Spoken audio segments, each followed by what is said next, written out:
Hello अस्सलाम वालेकुम guys, my name is फना। उम्मीद करती हूँ आप बिल्कुल ठीक हो गाइस। आज का जो हमारा टॉपिक है वो ये है ज़िंदगी बचपन के कुछ सच। तो आप लोगों ने इसे और से सुना है, सुनसा सुना भी है और जिनका फ्रेंड्स अपने फैमिली के साथ शेयर जो करना है। चलें शुरू करते हैं। तो नंबर 1 पे आता है, घर की जिम्मेदारी उस दिन समझ आती है मेरे दोस्त, जिस दिन माँ ने डांटना छोड़ दिया और बाप ने मारना। ये इंसान, मेरे कहने का मतलब ये है कि इंसान को घर की जो रिस्पॉन्सिबिलिटी उस दिन समझ आती है जिस दिन माँ ने डांटना छोड़ दिया। उस दिन रात की जब माँ इस दुनिया से चली जाती है, ठीक है, क्योंकि हर इंसान ने मरना ही मरना है। तो हर इंसान का हमें नहीं पता कि हमने अगली बार सांस लेना है या नहीं। तो जब वो छोड़ के जाती है उस टाइम जो है कोई डांटने वाला नहीं होगा, कोई हमारी फीलिंग्स को समझने वाला नहीं होगा। अगर बाबा है वो समझ लेंगे, अगर वो भी नहीं होंगे तो भी हमारी फीलिंग्स को कोई समझने वाला नहीं होगा। अब हम हैं, ठीक है ना। अब वो हम लोग कोई भी ख्वाहिश करते हैं अपने पेरेंट्स के, मुझे ये भी चाहिए, मुझे ये चाहिए, वो सब हमें देंगे, क्योंकि तब हम पे रिस्पॉन्सिबिलिटी नहीं होती, हम कुछ भी ले सकते हैं, ठीक है ना। जिस दिन बाप इस दुनिया से पर्दा कर जाता है ना, उस दिन सही रिस्पॉन्सिबिलिटी का पता लगता है, क्योंकि घर में कमाने वाला एक वह होता है जो बाप होता है, क्योंकि तब तो हम स्टडी कर रहे होते हैं, कोई भी वो जो कि हम काम नहीं करते, बस तो हम स्टडी वगैरह करते हैं। तो इस तरीके से उस टाइम सही रिस्पॉन्सिबिलिटी का पता लगता है। और जब माँ चली जाती है ना, तब अगर आपको किसी से मतलब कि अब है ना कि कोई अपने चीज़ भी लेनी हो, खुल अब कोई चीज़ आपको लेनी हो ना, तो हम कुछ लोग होते हैं जो अपने बाबा से लेने टाइम शर्माते हैं, पर मम्मा से वो ले लेते हैं। ज़्यादातर लोग होते हैं जो बाबा से लेने टाइम ना हिचकिचाते हैं, शर्माते हैं लेने के, पैसे मांगने के। पर अगर हम माँ से ले सकते हैं, हम अगर हमें कुछ खाने की क्रेविंग होती है तो हम कहते हैं मम्मा हमें ये खाना है, तो मम्मा जो है हमें पहले तो ना करेंगी, गुस्से से बोलेंगी, फिर उनका दिल पिघल जाएगा, फिर वो हमें ले देंगी। और बाप वो चीज़ है कि जब हम लोगों को ज़िंदगी में हमें कोई परेशानी वो जल्दी आने नहीं देते ना। हमारे पेरेंट्स मम्मा पापा दोनों ही नहीं आने देते, कोई आँच नहीं आने देते। वो कहते हैं कि हमारा बच्चा एक अच्छी ज़िंदगी, अपनी एक अच्छी लाइफ जो है ना सेटल करे, अच्छी ज़िंदगी बसर करे, अच्छा पढ़े, अच्छा काम करे, ठीक है। तो जब आप चले जाते हैं, फिर जो सारे काम की रिस्पॉन्सिबिलिटी जिससे आपके घर का सिस्टम चलना होता है, वो फिर आप पर ही आएगा ना। नंबर 2 पे आता है, एक वक्त ऐसा था जब जिंदगी जीने का शौक होता था, और अब एक वक्त ऐसा है जहां लोग सोचते हैं कट जाए यही बहुत है। कि तब हम जब मतलब कि अब लोग बड़े हो जाते हैं, ठीक है, फिर हम लोग बड़ों की भी बातें सुनते हैं, बड़े में बताते हैं बचपन की बातें भी और भी बहुत कुछ। तो उसी का ही पार्ट है कि जब हम बच्चे होते हैं, छोटे होते हैं, हम कहते हैं यार अल्लाह हमारी लंबी जिंदगी करना, हमने ये भी करना है, हमने ये भी करना है। हम मौत का सुन के डर जाते हैं बच्चे, हम लोग खुद डर जाते हैं, अभी छोटे तो हैं हम, तो डर जाते हैं। तो इस तरीके से कि हम लोग मौत का जब इंसान बड़ा होता है, जिसमें जब इंसान पे रिस्पॉन्सिबिलिटी आ जाती है ना, उस टाइम इंसान पे बहुत ज़्यादा वो कह लें कि परेशानी आती है, डिप्रेस आता है, उसे समझ नहीं आती कि वो कहाँ जाए, कामयाबी कहाँ उसे मिलेगी। इसी चक्करों में बस वो कहते हैं अल्लाह मियाँ मुझसे ये नहीं होगा, मुझे तुम बस जितनी ज़िंदगी दी ना इतनी बहुत है, बस काट ले, मौत दे दे। ऐसा होता है। अब लोग इतने परेशान होते हैं ना कि अल्लाह से सिर्फ मौत मांगते हैं। तो जब हम बच्चे छोटे होते हैं तब हम कहते हैं अल्लाह लंबी ज़िंदगी देना, हमने बहुत से मज़े करने हैं, बहुत से कुछ भी, मतलब कि एक होता है ना कि तब हम छोटे होते हैं, हम अल्लाह से अपनी लंबी दुआएं मांगते हैं। पर जब हम रिस्पॉन्सिबिलिटी हम बड़े होते हैं ना, उस जगह पे अगर हम अपने आप को रख कर देखें तो वाकई इंसान कहता है कि हाँ यार, फिर इंसान में बहुत सी परेशानी आ जाती है जो हम नहीं समझ पाते, बच्चे होते हैं तो नहीं समझ पाते, वरना बहुत सी रिस्पॉन्सिबिलिटी है जिससे इंसान अक जाता है, मौत मांगता है।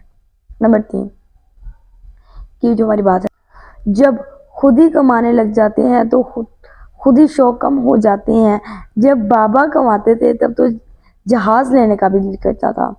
ये जो लाइन है ना, इस बात का एक मतलब मैं बताऊँ आप लोगों को, इंसान का ये मतलब बनता है कि इस लाइन का मतलब ये बनता है कि जैसा करोगे वैसा भरोगे। सोचिए अभी लाइन का ऐसे मतलब बनता कैसे, वो भी मैं आपको समझाऊंगी। इस लाइन का मतलब इस तरीके से ऐसा बनता है कि जैसा तुम करोगे वैसा, हम ये भी आपने सुना होगा कि अगर तुम किसी का अच्छा करोगे तुम्हारे साथ वो अच्छा पल भी उस तरीके से आएगा, अगर आप बुरा करोगे वो भी आपके उस तरीके से आपके सामने खुद आएगा। एक ना एक दिन आना ही आना है आपके, जब जी आना ही आना है, ठीक है ना। उसी तरह है ये भी वो बात है कि जब इंसान, अब देखें, जब हमारे पेरेंट्स हमारे खर्चे अफोर्ड करते हैं, तो हम पढ़ते हैं, स्टडी करते हैं, हम कहते हैं ना हमें बाबा चाहिए, हमें मामा ये चाहिए ही चाहिए, हमारे पेरेंट्स हमें वो देते हैं।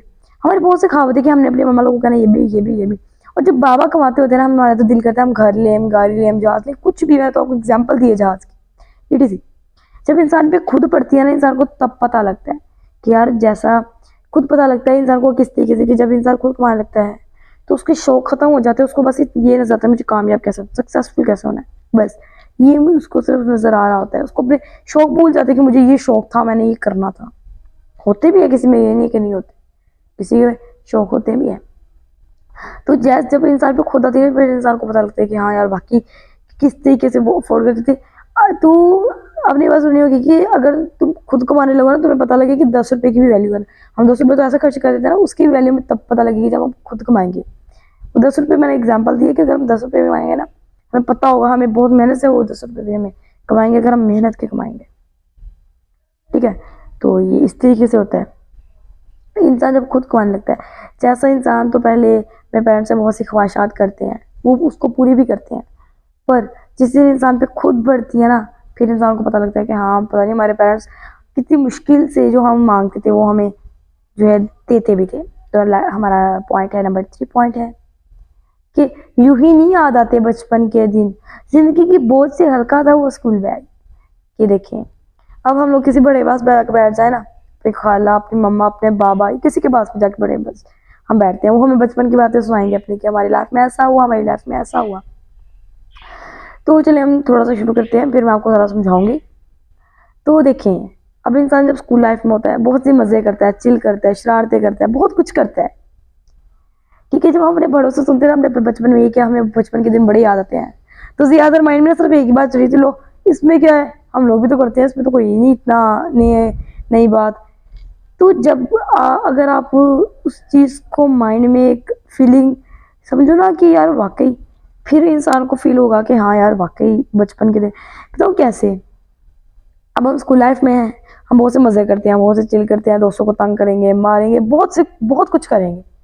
पर ये टाइम जो हम शरारते वाले करते हैं ना, ये हम तो कभी याद आता है जब हम बड़े हो जाते हैं, रिस्पॉन्सिबिलिटी हो जाते हैं, उस टाइम हमें ये टाइम याद आता है।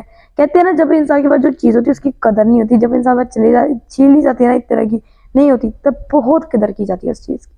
वही बात है कि जब हम स्कूल लाइफ में होते हैं, बड़े क्लास में होते हैं, बहुत मज़ा आता था, ऐसे करते थे, ऐसे करते, अब काश वो दिन आ ही नहीं सकते कभी भी।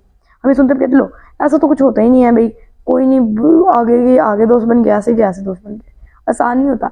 अगर हम बड़ों की फीलिंग्स को समझे ना, फिर हमें पता लगे कि कितना उन्हें अपने दोस्तों की याद आती है, या कितना वो उसको अपने बचपन को याद करते हैं। जब इंसान बड़ा हो जाता है ना, इंसान की लाइफ में सिर्फ टेंशन टेंशन टेंशन, काम काम काम, बस कि मुझे कैसे सक्सेस होना है, मुझे कैसे सक्सेसफुल होना है, कैसे होना है, बस यही इंसान के दिल में एक बेचैनी सी रहती है। ठीक है ना, उस तरीके से ये बात को किया जा रहा है कि जब हम लोग हमारे पास जो चीज़ें हम उसकी कदर नहीं करते, उसी तरह हम जब बड़ों के पास बैठते हैं, वो हमें बचपन की बातें सुनाते हैं, तो एक सुन के बड़ा मज़ा आता है। और हम ज़्यादा माइंड में यही क्वेश्चन होता है कि यार इसकी अहमियत तो इतनी कुछ है नहीं, अहमियत है, पर हमें तब फील नहीं होगी जब हम खुद बड़े हो जाएंगे, खुद रिस्पॉन्सिबल हो जाएंगे।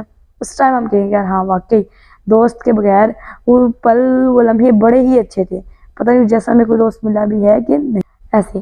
तो जब इंसान पर लाइफ के बंडल्स आ जाते हैं ना, कि परेशानियाँ, डिप्रेशन आ जाता है, हम जो स्कूल लाइफ में होते हैं ना, हम खुद, मैं पढ़ती हूँ ना, तो स्कूल का बैग मुझे इतना इंतहाई भारी लगता है ना, कि कहते पता नहीं क्या इतना ज़्यादा किताबें दे दी हैं स्कूल वालों ने।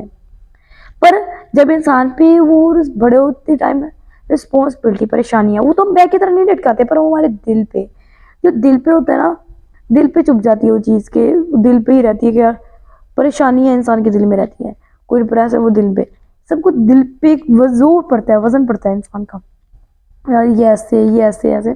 ठीक है ना, कि लाइफ की चीज़ें तब हम फील करते हैं कि यार बैग उस टाइम हल्का हुआ करता था, पर जब हम खुद स्कूल लाइफ में थे तो हम कहते हैं बैग ही भारी है लाइफ में और कुछ है ही नहीं भारी। पर अगर हम बड़ों की ज़िंदगी के मुताबिक चेक करें ना, तो उनकी ज़िंदगी बड़ी दर्दनाक है, पता नहीं कैसे वो अपनी लाइफ को स्ट्रगल करते हुए चल रहे हैं, हमें नहीं पता।